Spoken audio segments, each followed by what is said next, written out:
Voilà, ce parti, très chers internautes, Balandia Congo Live Télévision, Banapoto, vous nous suivez de partout, de la Belgique, de la France, de la Grande-Bretagne. Merci de ma remarque, de ma suggestion. Oyo, beaucoup misé la Kabiso par rapport à rendement Nabiso. Oyo, Tozakawana sur terrain, dans le cadre de la information vraie et vérifiable. Alors, les autres, la relation entre FCC Nakash, mais avant tout, le non, Likamboya Beni, le chef de l'État présidé Conseil et Sécurité, toujours en rapport avec Makamboya Beni. Manifestant population ici qui est ligne de part à MONUSCO parce que moi malgré présence à MONUSCO qui peut protéger les civils selon loi et accord cadre d'établir rôle de MONUSCO pour protéger les civils mais sur terrain chaque jour qui passe autant de personnes et c'est après meurtre il y a samedi passé il y a 8 personnes né la musique na kanda ya population lelo batumbi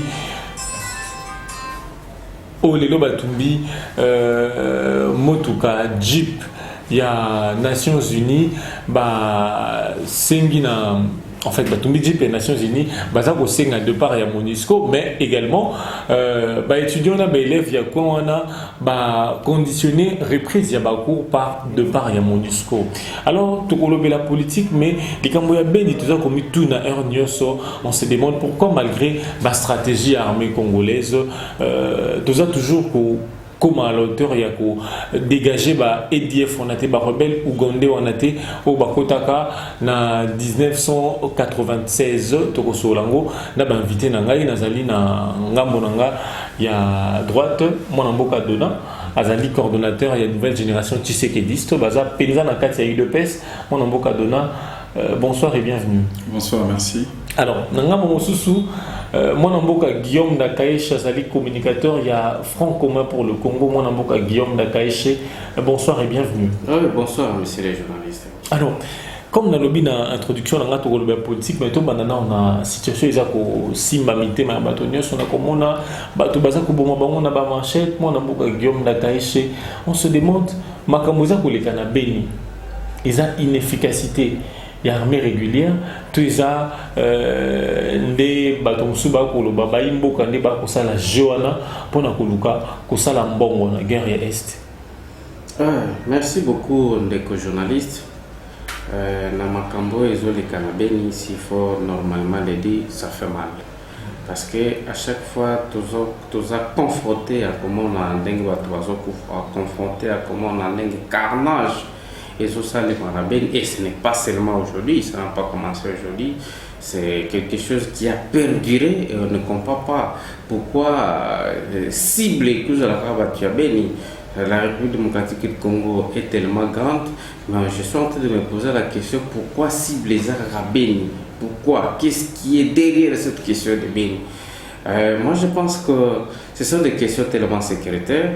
Il faut que à Beni, il y a des casques bleus qui sont déjà là, il y a de cela, je crois, pas moins de 20 ans.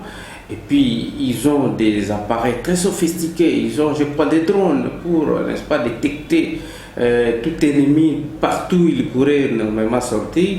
Mais on ne comprend pas comment, malgré tous ces appareils, malgré toute cette logistique-là qui devrait concourir et à commettre en échec tous les dangers qui pourraient sortir, mais on ne comprend pas comment Beni les a toujours ciblés.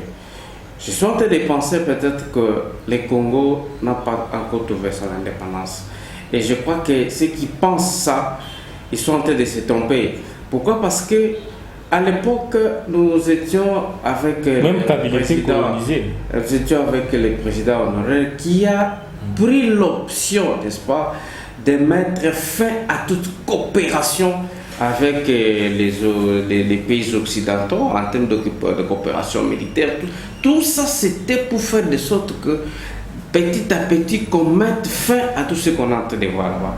Mais aujourd'hui, je pense, avec la reprise de certaines coopérations, la reprise de certains contacts, parce que vous savez, notre pays n'a jamais voulu, les Occidentaux n'ont jamais voulu laisser ces pays. Ils veulent toujours les commander, ils veulent toujours avoir la suprématie et ils peuvent toujours orchestrer des moyens pour justifier toujours une mission quelconque, justifier, c'est pas moi, une aide, parce que vous savez, dans des pays, dans les relations internationales, il n'y a pas de pays d'amis, il n'y a que l'intérêt qui prime.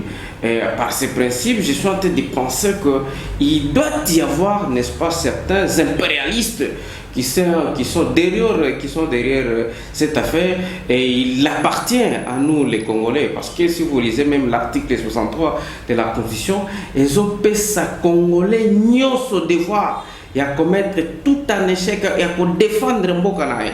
C'est-à-dire, à partir de nous et de nos militaires et de nos forces de sécurité, je dis à tous les niveaux, nous devons faire l'application de l'article 63 pour d'abord défendre Mbokanaï. Mon amboka Guillaume Dakaï, Chavana Pesa, mon amboka Dona, soft maloba, Olobi. Nakota na makambo ezana Esther Ngwetindaki Joseph Kabila président honoraire ya ko rompre ba relation bilatérale mosusu. Mais les lots na avant Félix Tshisekedi, pendant Félix Tshisekedi, la situation reste la même.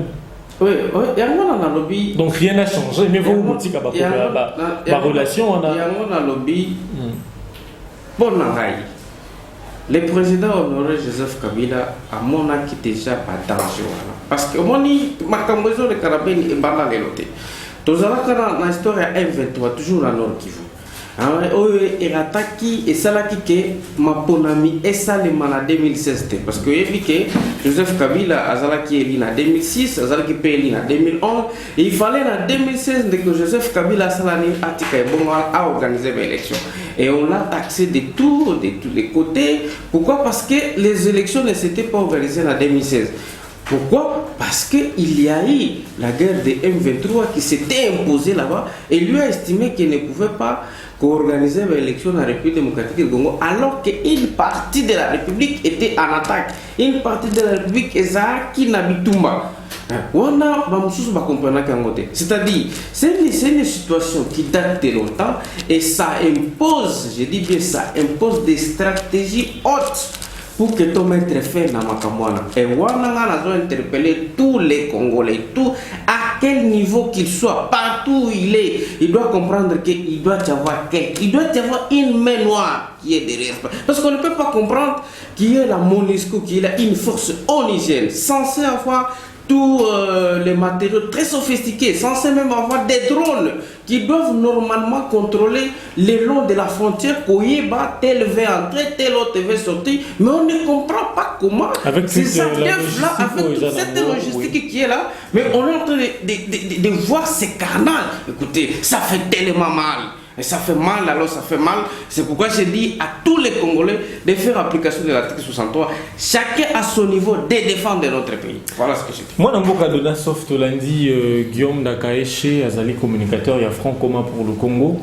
Moi, dans le cas de Guillaume Alobi, Nakota Lezana Est, il y a moi, Etindaki, Joseph Kabila, Soren Nae, Akulukako, rompre la relation avec le pays, Moussoussou, pour Nakulukako préserver la souveraineté en Boka, mais les autres, la relation Kabila Boa Kilobi, il y a moi Félix, Azako renouer, les lots.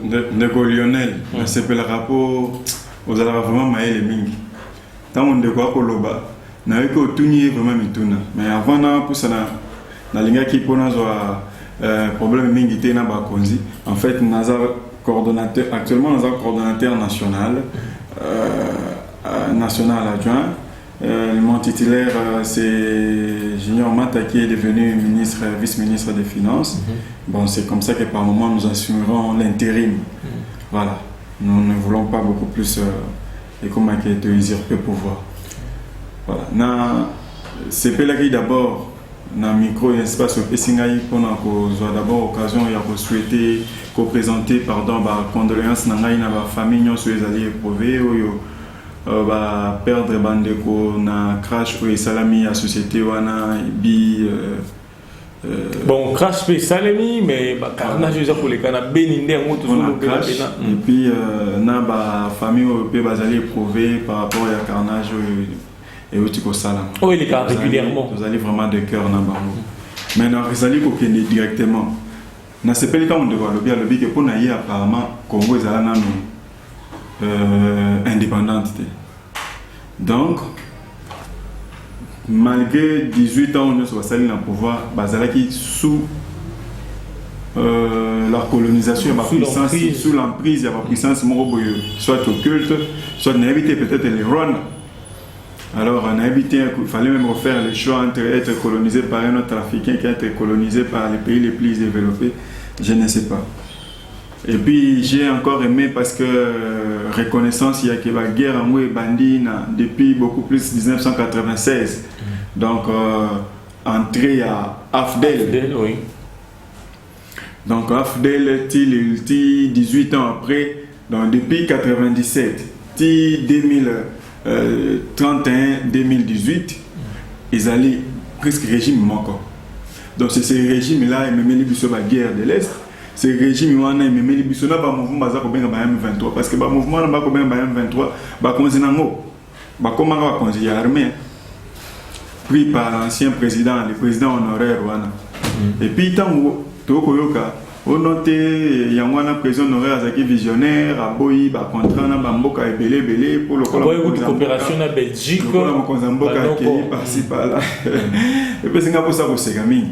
Donc c'était vraiment la politique qui a enclavé le Congo, de sorte que les lobbies internes, les multinationaux, les Congolais, qui ont pouvoir à l'époque, profiter de minéraux dans l'Est. Comme minéraux, il fallait créer des groupuscules, il y avait une guerre par-ci par-là, ainsi de suite. Comme le nouveau chef de l'État, Fachi Berton,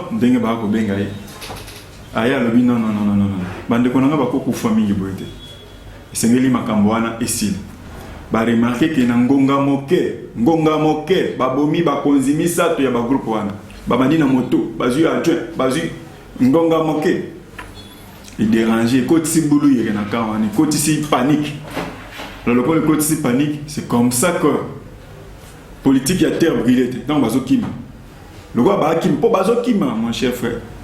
Donc ils ont ba côté ba côté ba buki bango ba panzi bango attends ba moi na kaleza kindeni village mo ils ont na bazo boma et bani peke bazana mais armée zo kotate mais maintenant là notre armée sous l'impulsion il y a commandant suprême monsieur le président de la République Fachi Berton bazako kende bazako attaquer pays parce que webi soki bobomi mokonzi. Mais est-ce que le président Masolo et Massapoto parce que le président de la République a lancé opération grande envergure contre ADF mais ils ont pendant tué ba leader non ba tué ba leader Raya Moutoko et puis je ne refuse pas bon oyebi que na katanda ko soki basi bakangi papa bah on se battit les alliés moi qui paye les questions et ça on dirait c'est quand on a posé question moi on m'a donné si quand on a posé question et ça le là opération en grande envergure Mokonzi Mboka a lancé et Tombo Kisinde Bango parce que banda lansango nde bato bakomi ko faire so ebele pe chaque jour non et Tombo Kisi Bango te et bangi si Bango bakomi ko kima pendant que ba kima c'est normal c'est presque une politique qui a été brûlée au moins na kalezala qui boyebi ke na village tel bato bazala na babomaka me bakota kate botike bangwana basala campagne na bangwana babomaka pe bakanga penzela mituke oleka te baboto ba minéré mais yebisa ngai banda mokonza mboka sikazu pouvoir oyoka susu ke no tenzela tel moi mituke lekeza te bato batelemi na bakanga ba minéré lekate exact et ça sur nzela quoi moko clair o bazali eza souti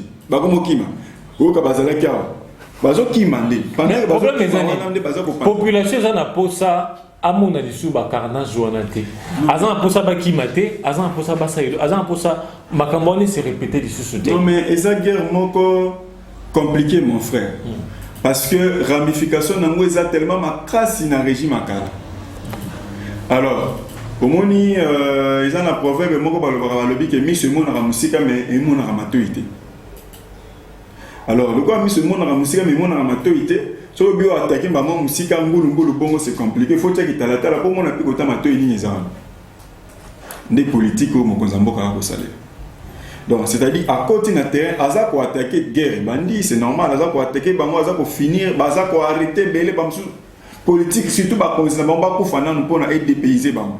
Donc, Baza pour Kima, c'est normal, Makamba, pour ça, la wana. Et ce que ça, la biso passe pour, ils allaient, bande qu'on a biso, bah, Koufi. Mais, c'est aussi les conséquences d'une guerre parce que, pour nous aussi, les Sayango, tous allez, Kangabango, Bazali, Kokufape, mais, Biso Petro Bimasen, sauf car complètement, tu peux perdre une ou deux ou trois personnes. Ça fait mal. 8 personnes, c'est normal que ça fasse mal. C'est normal parce que ce sont des humains, ce sont nos frères. Mais sachez que réplique, ils ont déjà nassé. Je vous assure que Bakani encore plusieurs. Vous êtes informés. Et puis vous êtes informés que malgré les enquêtes, on n'a pas fait une enquête et puis interminable. Non, non, il y a enquête en même temps que pays tous ont attaqué. Ndeko.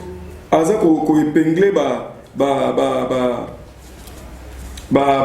biloko moko ezali et puis singai pasi ndenge na yebela ka mettre na bonne na yena ko ka ndimate ke mettre akoya ko loba ke tozana no ba coloniser et puis guerre banda kala lokola mokonza mboka honoraire yebaki et pas reconnaître que ça ils ont au moins complexe et puis à cité 23 M23 et bandi kaka na pouvoir ya président honoraire.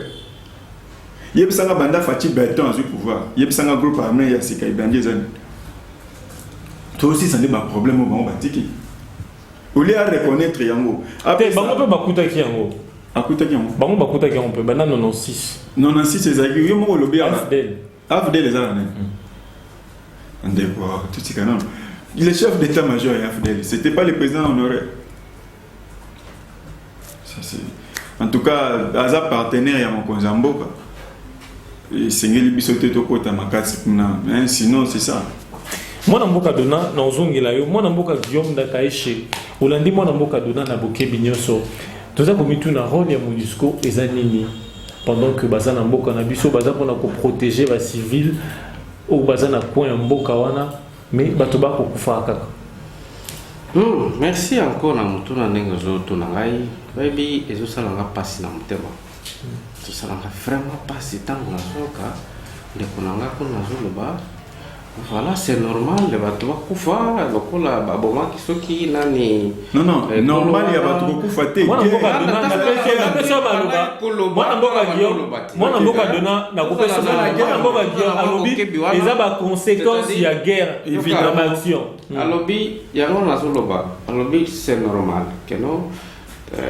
quand il y a la guerre, qu'il y ait des pertes dans les deux camps.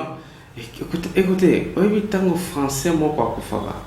Un seul français. Mais c'était la République française qui a une rébellion. Au CPL Singa, tant bandé la molle sous moi, na moka dona na opesa ma. Moi, na moka dona na opesa ma. Non, on comprend le bateau na opposition à Rabongo pour se comporter dans le pouvoir, il a pas si pour maîtriser le pouvoir. Ça, c'est qu'on est nous qui maîtrisons le pouvoir. Nous savons que ceux qui nous ont dans le bas, il faut que tu ailles le bas. Mais moi, ça ne me surprend pas. Alors, j'ai tenté de dire que non, et puis, tant qu'on a joué au cas, que non, c'est normal. Là, ils sont pas passé. Et puis, jamais que non, c'est normal de nous faire dans condition. Jamais. Hein? Pourquoi l'État est allé? Pourquoi l'État, son rôle, c'est quoi? C'est de protéger les civils. C'est de protéger les civils et leurs biens. On ne peut pas accepter que c'est normal. Non. Ça, c'est normal, ça. Et puis, tant qu'on a joué au cas, il faut bateau bauti na côté wana na kopesa bango tolimo côté nini côté opposition oui ce qui est vrai par rapport na ndenge yebani ezake no IDPS sali na batona bien sûr et sali presque 38 ans si je ne m'abuse pas en opposition mais le lot est ni et pouvoir c'est-à-dire des 38 ans que l'on a sali 38 ans à longue position à 38 ans, à comme une position il y a 10 mois, c'est difficile à Tika Bizaleli il y a 38 ans. Bizaleli on a échangé kaka na 8 mois ou bien 9 mois. Il faut que les autres comme na pouvoir et en plus pouvoir wana. Il faut que nous avons pouvoir na des projets de société. C'est-à-dire,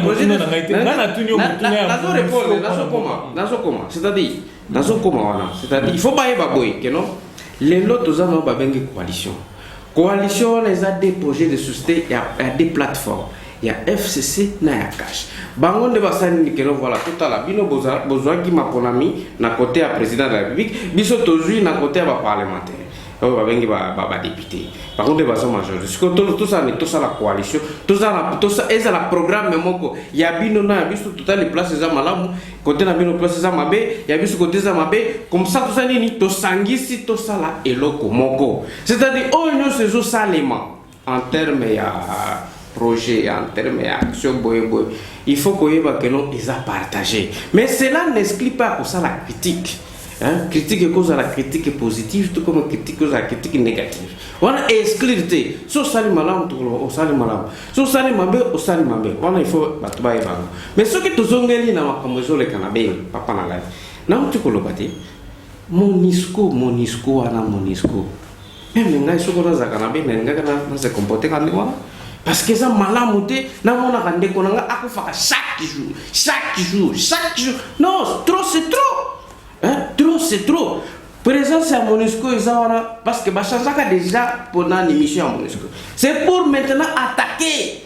Et encore, ce qui est encore plus grave, c'est quoi? Monisco a une logistique très très important et sophistiquée. Oyo. Kutu a lancé une opération qui a drone même côté à Ronda Babando Globano et que c'est côté à Ronda. Ce qui démontre que Monisco et ça n'est-ce pas n'a pas pareil et que comme place mon ennemi à Zolé. Et encore, je peux même vous dire, il y a aussi des satellites, des occidentaux qui sont là, qui pouvaient normalement par rapport à ma contact, normalement nous aider à détecter l'ennemi.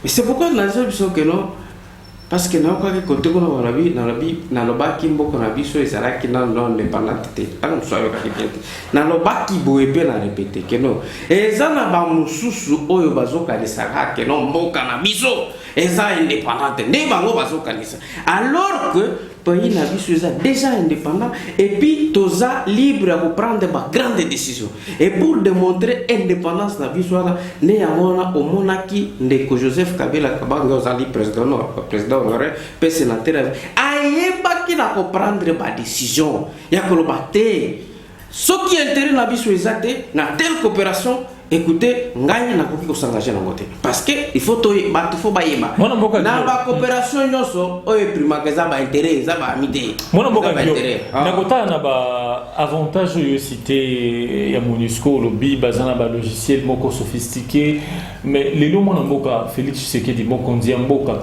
commandant suprême le Rwanda ko dona za kubenga à promettre installation imminente ya quartier général et armée régulière na Beni. Oui, président de la République, Aza président à la Tunyoso. Tant que tu as élu président de la République, il faut il faut aller bayango. Exactement que tant que tu as président de la République, à communauté président, il y a des pestes, il y a une STT. Aza ne président voilà ni ya. Na ba pona qui est, na ba pona qui était. Il faut battre bande qu'on a mis sur bayango. Maintenant, en tant que premier citoyen, en tant que garant de la nation, le commandant suprême. Mais il faut agir normalement par mesure. Et moi, je ne peux que l'encourager. Mais Abadi, déjà, le Conseil de sécurité a annoncé installation imminente dans Zongue Lissusu. Il y a quartier général, il y a armée régulière, na partie à Mboka. Le coup, la kaka na campagne électorale, on se demande ce qui Monusco ezali force onusienne, na ba matériel baza na ba pour quitter. Et bon, armée régulière au baza payer bien pensé. Oui, bien, la question surtout dans la makambo beleza nakati. Parce que makambo technique militaire, ngai naza militaire naza pe policier mais na ndenge ya ngai ya komona makambo. Ya ngona zo biso que non, président de la République en tant que premier citoyen, aza na obligation d'abord tango moni mabe moko boyelinge perdire mabe moko boy et zo continuer kaka. C'est-à-dire il faut na niveau na ajoa ba mesure que ça là que non et protéger population parce que la population bene ezaki parmi bato ba voter bato ebele wana bazo kufana eza bavoi na ye oyo n'est-ce pas eyebaki na kotiama na ba il po azali aza président de la République akondima yango jamais que non bato wana bakufa kaka ndenge wana c'est-à-dire c'est parmi ses obligations constitutionnelles en tant que chef de l'État ya kosala manso oyo esengeli pour protéger n'est-ce pas bato na ye et ceux qui déjà mais qui déjà kozwa ba mesure wana et que conseil de sécurité ekotaki parce que ngana landa ki angote et puis ceux qui ekotaki vraiment na kosala coup de chapeau na mokonzi ya mboka parce que oyo ezoleka kuna eza trop c'est trop ndeko na ngai wana il faut totika ba clivage politique trop c'est trop tant moto azoko eza neti makambo tolandaki ya nani ya administrateur ya hôpital tant moto policier azwi mundu ki abomi mutu tela papa wana tokyo tinga ngote tokyo sepela ngote ya na ndenge kaka wana to sepela ki na ngote ya ngona pe na koki ko sepela jamais pe koloba que non c'est normal il faut que batu bako fande wana parce que non papa ngana lobby tous les Congolais na niveau mutunyo tout Congolais na niveau sikazali ayeba que non mboka na biso za na danger et que tous il faut to appliquer l'article 63 mutunyo na niveau na so ki ataka na téléphone na nga na ko permettre ngana benga kingani tel pour ko zo défense en tout cas il faut na salango pour na ko. Merci beaucoup mon mboka cordon Donasoft oui. Pardon Torobina mon mboka Guillaume Solango Desali mais mon mboka Félix na tribune des Nations Unies a Sengaki va renouveler mandat ya mission onusienne pour la stabilisation au Congo alors que sur terrain baza ko sala eloko moko te. Eloko moko te c'est trop dire. Je m'étonne parce que c'est trop dur parce que bon le batumbi ba véhicule na bango pona nini senga batumbi éviter ceux qui les appellent ya ba mouvement insurrectionnel to nini na éviter tant ozolo ba kata yepe sokaza kuna ko banda ko sala tout ce qu'ils veulent là. Mais biso to yebi ke lokola lobim alobeli ma article 63 mingi et senga qui a avancé pe pour même na 66 ba yebisi le respect à concitoyens respect de l'autre pays et puis dans quatre wana les choses balobini ne peut se faire justice quoi. Mais c'est pas une chose à lobby que ceux qui un français a koufi. Moi je n'ai pas dit ici que dans CPLI c'est normal parce qu'il y avait rien. Non. Dans le lobby que Ezali évidemment ça fait mal d'ailleurs on a bandit par ça comme message pour présenter ma condoléance nangai. Mais dans le lobby une chose que le chef de l'État déjà si abanda qui a kangi mabo côté batouana tant baza ko kim. Mais pourquoi vous prolonger mandat? Pourquoi vous prolonger mandat? Nazali ko commande de colonel. Alors le ceux qui français m'ont fait ça la ratolé. Et puis singa pour ça ko c'est kamingi. Mais je me rappelle na régime moi tout koleka. Tous avec on est bantaba. Babo mabiso na mboka songolo mabiso na mboka songolo réaction à mon côté. Ba refouler biso passer par la réaction à mon côté. Mais mon konza mboka fachi beton koko takaka koti. Bandeko bakangi nazi. On a libéré un condamné à mort. Ndeko yebi yango. Tant on est en Russie, on a libéré nos frères qui étaient prisonniers là-bas. Mais n'a évité ceux qui signent. Mais est-ce que c'est la priorité? Non, est-ce que c'est la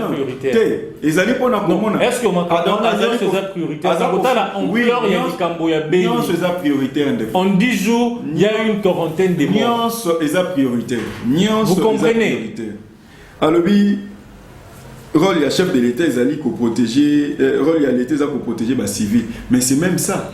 La preuve, c'est pour la première fois depuis l'histoire à Congo et Banda, un ministre en fonction. Il a épinglé ça.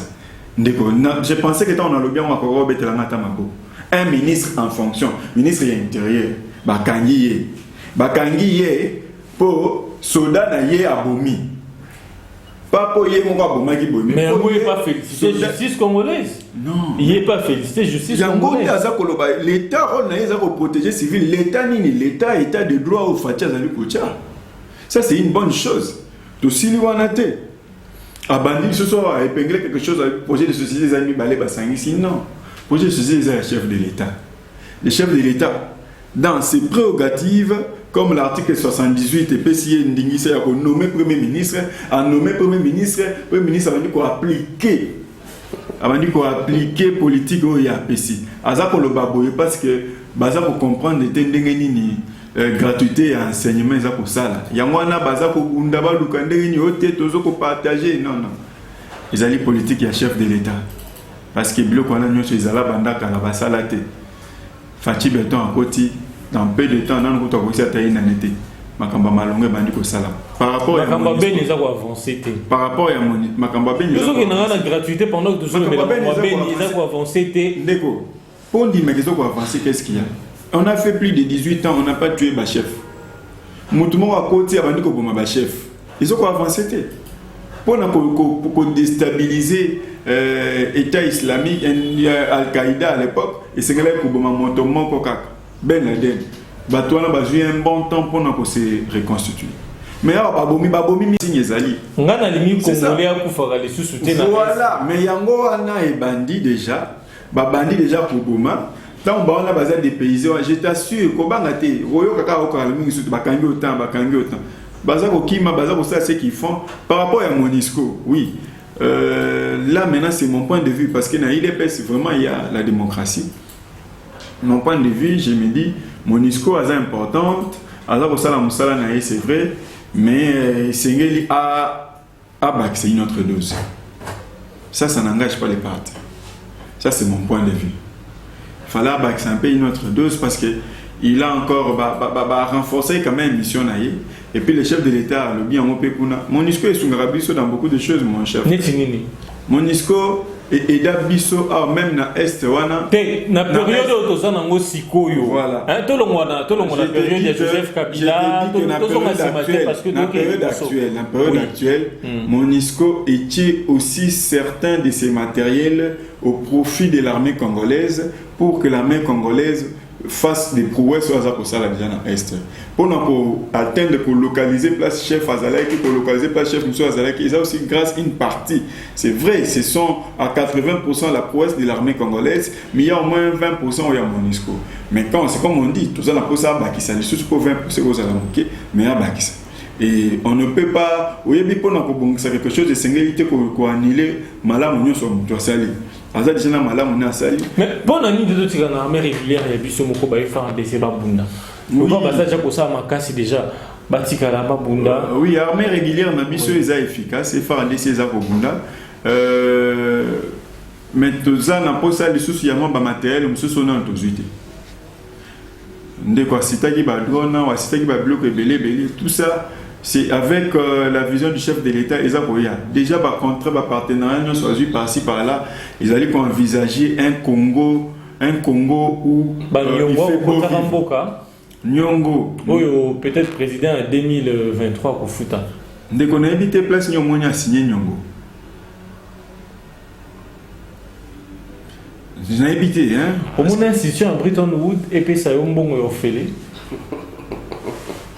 na kotanga nde totanga toza ba intellectuel ba diplômé na kotanga nde na kotanga ba mission ya ba organisation des Nations Unies FMI banque mondiale banque africaine de développement. Il y a dans ces fonctionnements là il y a on dirait bango ba osa musala bien boza bango ba osa musala ofele des vols non crédit boké bosengi bisingi ba wana Baza tellement n'est y a vent nouveau où ils allaient souffler dans RDC. Par rapport à quoi? Parce que les indices économiques, ce sont les mêmes indices économiques. Tout est accroissement, ça n'a pas tellement évolué, 4,5%. Le baraké Mbisi et pour la Ranamutu. Mbisi paie à mon Ranzela à partir à Moutou. Moutou est commis actuellement dans Congo, c'est une tête. Parce que le bazar c'est dû par changement. Voilà. Il y aura un plus changement parce que le dollar est commis dans 1700. Congolais de la zone ils allaient impulsés par les chefs de l'État en place. Et ça changement impulsé par les nouveaux chefs de l'État, évidemment parce qu'il ainsi de suite il a épinglé cette histoire là. Il fallait que vous n'ayez que parti où on a le but en 7 ans au pouvoir, des partis où il s'agit que Bango Bazala a tiré l'eau. Pour Bango Moussala, Bango Zakini. Bango ne Bassat de Bino Bozate. Bango Bazala tiré l'eau. Bango ne Bassat de Bino Bozala. Parti où on a le but en 7 ans. Des PC Bango beaucoup de pouvoir. Oui, pour l'année. Parce que parti où on a Moussala déjà formé. Mettons Batali Bango Bazaki moins formé. Batali toujours Moutoza formé. Mouto. Papa, tout le monde secrétaire. Parce que na bossa na ki point on a. tobandi na bango nyonso au secrétaire permanent au secrétaire songolo ba wana nyonso ba yaki ba uti awa pas une formation toi pas une formation de ba ke pour yango lobi ke no ba simba ki pouvoir malonga non ba yekola ki comment ko simba pouvoir ba yeko pesa bango ba goût maintenant là c'est cette machine wana ya formation o ba tangisa ki moi des 4 5 personnes ba kende kuna comment ko conserver pouvoir de ba zui pouvoir de ba ko to il est école mon cher école université tozongela mwana mboka Guillaume Dagai sokomi ko chuter pena na émission na biso to lukana to longwa moke na lisolo ya beni to beta lisolo ya relation FCC bozana ngona cap pour le changement Tolandaki Chadari comment il s'appelle les PPR de Dunia après Dunia il y a eu Mova qui a encore bougé les lignes. C'était bon, pourquoi toujours les autres en FCC? Merci beaucoup Ndeko. Mais avant naïba koyano la mutuna nayo nalingaki d'abord naïba ko recadrer oyo makamande konanga azoloba nalingaka ito mingi. Mais bon nayo azoloba peza ezoka musanga yebi ezalaka na tango bato basalaka ba négociation. Ezalaka ba négociation ba débat, il y a ba militant, il y a ba débat, il y a ba cadre, il y a ba débat, il y a ba élite. Vous comprenez? Mais là, vous comprenez dans l'engue solo, c'est comme si ça n'a pas ba débat, hein, ne va ba militant. Tant que ba cadre ba kuta la ka, ne te ba biso boy, il y a ba ko kozalate. Parce que tant que solo ba que nos programmes c'est chef de l'État, je comprends que ça ba débat ba militant parce que ba cadre ba yebi que programme ya gouvernement les a d'abord ya premier ministre parce que voilà il est allé mais en plus pour na ko sala que ezala et se matérialiser c'est-à-dire eza na otake koloba que non eza coalition c'est-à-dire motomo côté entre bango mibale akokaki ko sala oye alingi te ça veut dire fallait ba sala ba sangana ba tout ça tout ça yango na pe mona que non ata me partage ya ba poste ya ba ministère c'est-à-dire exactement que non un président de la République que je salue que je respecte beaucoup alors que yo kozala yo kozate alors que mon tout ça toka bola bon yo aussi boye ba ministère autant biso peut aujourd'hui ba ministère autant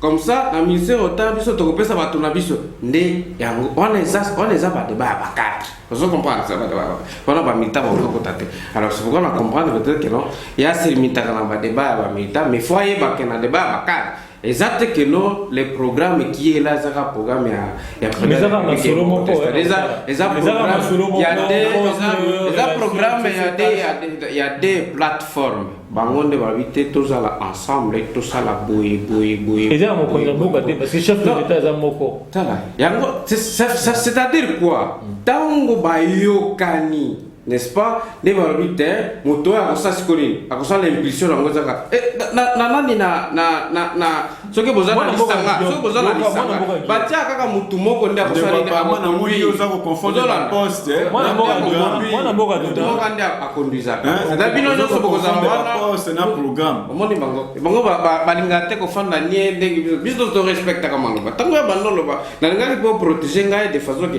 tango ya bandolo banga na bandolo ba te naza mutu ya rébellion te mutu mwana mboka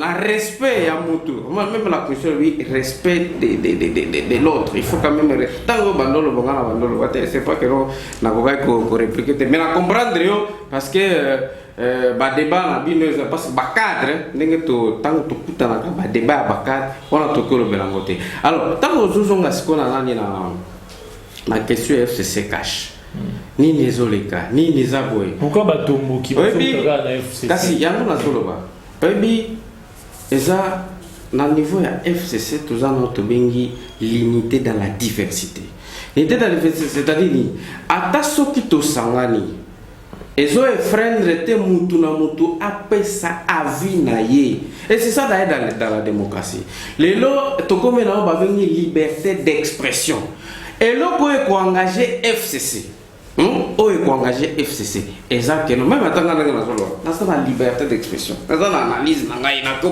par rapport à une question mais et là pour engager FCC zali ba président c'est ba regroupement bakutani tant bakutani ba analyser pas ba sali communiquer wana est engagé FCC wana il faut toyebango mais tant que ngande a telemi à lobby boy atanga ndenge na zolo bana kilo bana on est engagé FCC on est ça mutu na mutu za libre ya kopesa expression là mais ezali to mona ki kotoyo tango na yoka kinde konangana ni Jean-Marc Kabund ba brûler kaka banani ba effigie ya président honoré na ba effigie ya président en exercice le na côté à Kolwezi mbala moko kaka mutala moko lobi suspension ya coalition entre ya discussion entre FCC et Cash oyebi place nazala ki na lobi oh mutu auto abi abosani keno Cash eza eloko na ye mon côté parce que pour soit décision là il faut ça la nini na ndenge procédure sengeli mutu ayebi makambo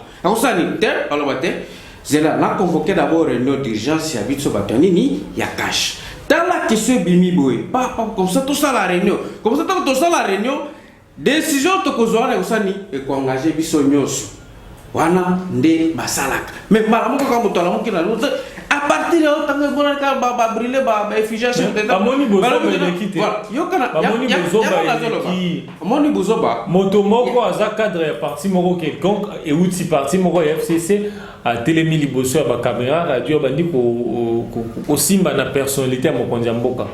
Oyebi ntango bamoni bandremba liboso ya mibale ya misato moto wana justice inquiété était par rapport à atteinte de personnalité à chef de l'État balobani nalingi na loba o chuté mbala moko chef de l'État zamutana chef de l'État zamutya batu yoso ezate que no soki muta ndenge chef de l'État azawana aza chef de l'État ngai aza chef de l'État na aza chef de l'État mais au pesa na droit na finga ye yango na zoloba c'est-à-dire quoi ba na pays na biso justice ezali basalaka nini soki par exemple muto asali mbeba ndenge tomonaki bato wana basali nini ba brûler ba effigie ya liboso fo sozali na état kosala plainte c'est-à-dire moto oyo amoni keno acte oyo esalami ezolese apporter plainte ntango apporter plainte voilà justice ekosesaisie nango ebandi koanalyser parce que eza te keno parce koporter plainte nde ntango oporter plainte ozaka na raison non ça veut dire faut na ba élément oyo ezolakisa keno voilà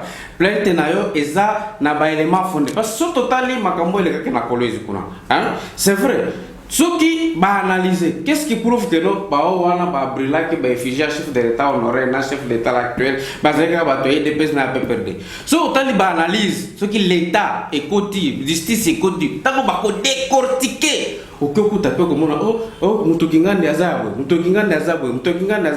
c'est-à-dire tant makambo na sala bongo, justice il faut sala sala lango. Exact que non bino bo s'approprier ka lokola ba tumbi effigie chef de l'État. Non, ba on sabote la coalition, on sabote ceci parce que c'est comme si on considère que chef de l'État a comme été propriété privée moko boye ya cash. Non, il faut qu'on a vu que nos chef de l'État ce n'est pas une propriété privée de cash. Oh tango eloko moko esalmi bo. Oh non, c'est chef de l'État. Non, chef de l'État a président de tous les Congolais. Même le président ya Moïse Katumbi que je salue, président ya tous les Congolais. On il faut bailler bango. C'est-à-dire en citant na ebité na niveau ya ba cadre nesti biso ba cadre parce que c'est au niveau des militants au niveau des militants où il y a oh voilà ça ne va pas tout ça mais tango au moins tango bango moko bakutana d'ailleurs là qui est moko mokonza mboka tango lekina tribune je pense que na allemand oui non. Moi, avec le président honoré, le président de la République, on se côtoie à tout moment. Il a beaucoup d'expérience plus que moi, mais on se côtoie aussi dans les cas des FCC. Niveau 1, là, tu vas comprendre. Il n'a que mis sur ma cadeau, comprendre que ça va comprendre. Merci beaucoup, mon ami Guillaume Nagaye. Chez moi, on a Dona. To suki sapena na yo en tout cas la sepeli ndeko Lionel réaction na makambo ya mona sepeli parce que Chalobi ndeko Guillaume alobi parce que ma déclaration ils ont ça bino passi ils ont un individu mais ça individu ndeko Guillaume yemoko mitie na rang ya ba militant pourtant waza koloba a se contredire ne bandeli aza kotinda bato lobi soki nga pena zaki na beni belenga pena tumbi Monisco na Panzi na sali tout ce qui s'est fait. Donc, je pense que Batouba va comprendre les nani militants, nani cadre. Voilà. J'ai sali les maîtres nageurs place Azali pour ma phrase naïe déranger Ming. Ndeko, le chef de l'État est sacré. c'est le chef de l'État, le président qui est l'institution président de la République. Donc, Monsieur Félix Tshisekedi est sacré parce que c'est lui le président. Quand on appelle président, mais institution, ils ont des accompagner des. Donc on ne peut pas se jouer de lui parce qu'il n'est pas de temps le président de la République à mort. Donc ce qui va tomber effigie à un autre citoyen, effigie à président. Wana ezali très grave. Et lorsque tous ali ba partenaire, tout bala doza ba partenaire, ngai papa yandako nazana madame nangai nazui ali madame wana lobi non lokola bana songolo hein ba kendaki basilikeli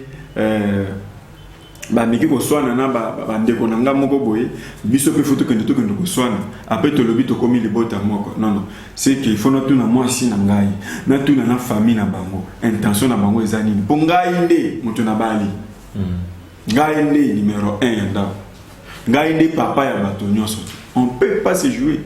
Et puis lorsque moi na mboka azako telema le président de l'UDPS Jean-Marc Kabunda, moto akotisi ba prof ba cour rebelle. Bah ça c'est bon on a réunion ba kende soki ki sant soki ka sangolo.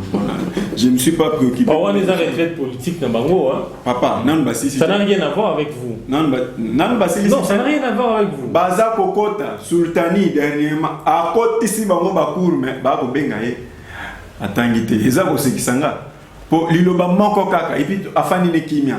Babami oh babi misakoto oh karaté babi misako oh donc babi misia amateurisme na bango tin niveau moko incroyable et puis muto ba ko benga oh akobi misa ceux qui gauche ceux qui perki balati ceinture blanche donc ayebi ata sporter pour ceinture blanche aza débutant mais okobeta maître ndengeni pour oh wana za maître nageur maître ce que yo lati ceinture blanche et puis lobby to kozo misa je ne comprends pas. Donc en réalité hein tous comprendre des places ni ba amateur bazali place ba amateur bazali donc ceux qui to bandi ko landa ba amateur c'est compliqué c'est très compliqué ba la tana ba ceinture blanche ce lobby ba comme jaune ba poussani un peu après jaune yakani ti ba comme orange ça le loté bon on dirait besoin ba ko bozi ba valeur ya coalition bozana ngo ya mona koloba donc esengela ki que surtout bino na UDP esengela ki que les professeurs du professeur Jean-Marc Kabunda azongisa so batu na courage sa bango non toza coalition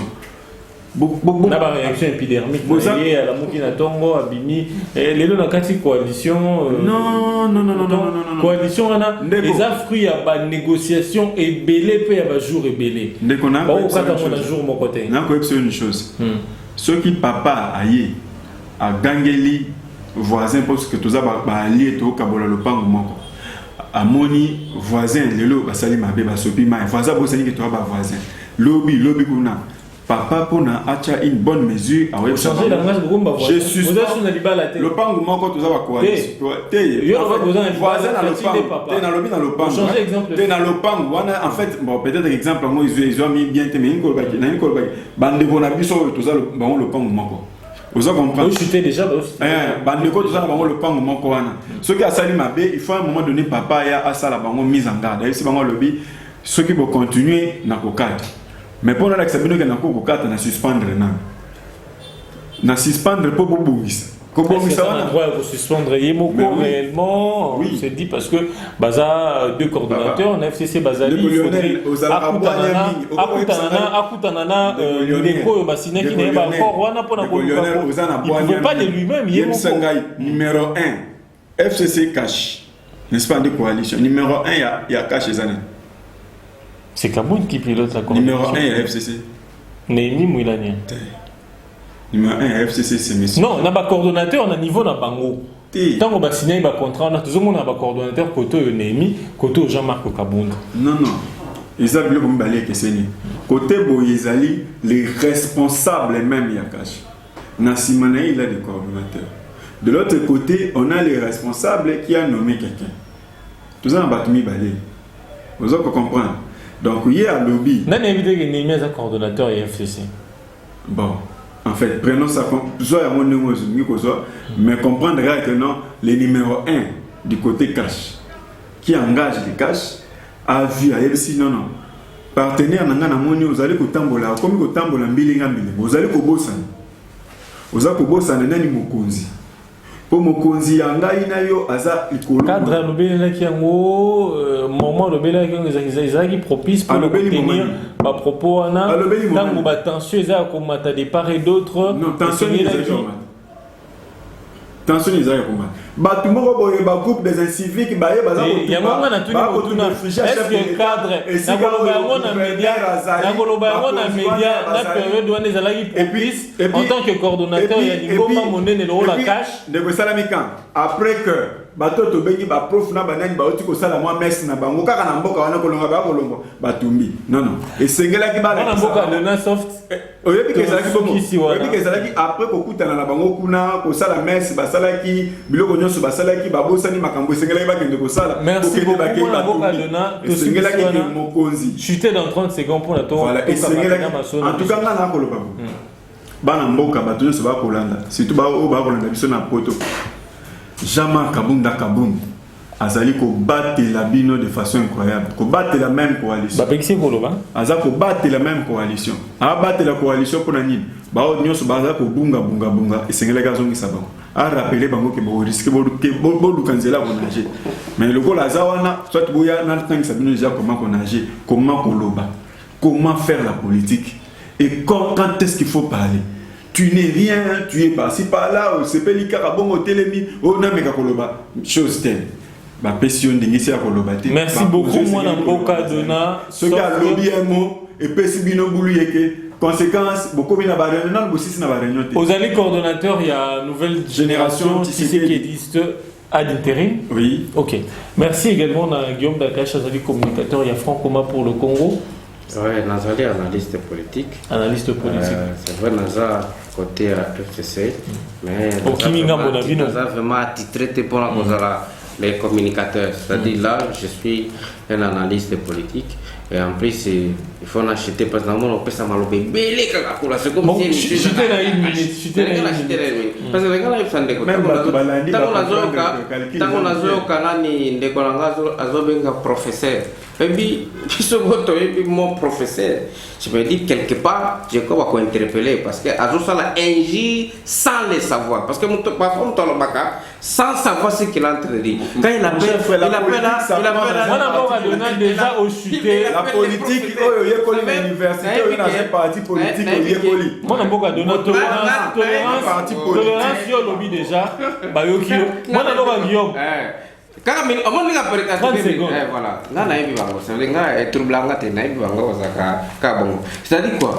Dans le but que non, il faut qu'on appelle chaque chat par son nom. Et je ne veux pas que l'objet va interpeller dans le professeur. Professeur. Mais est-ce qu'il y a ça professeur? Parce que ce que total. C'est scientifique, politique, expérience politique. Professeur. On a des mots professeur. On a toujours prononcé. Il faut poser la question. Parce que on a papier, on a un téléphone. On a et que que non. FCC cache les machines nommées à l'époque des plateformes politiques et que tous on a tout intérêt des plateformes parce que nous les cadres on a tout intérêt tous à la unis pour le bien-être de la population. Merci beaucoup Guillaume Dakache. Par le président de la République Fatih Berton, le numéro 1. Merci beaucoup Balandi Nabiso ya Congo Live Télévision, Bana Poto ya France, ya Belgique, États-Unis, ya Grande-Bretagne. Merci pour nos commentaires nabino pour la suggestion nabino Tokomi Nasuka. Merci également à invité nango ba honorer nga na plateau ou ba ko répondre na mituna nabino. Tokomi bongo Nasuka, merci na Garnet Ozaïd Sima caméra. Merci beaucoup et bonne suite. Il y a un programme, un numéro et émission dans Kata Congo Live Télévision.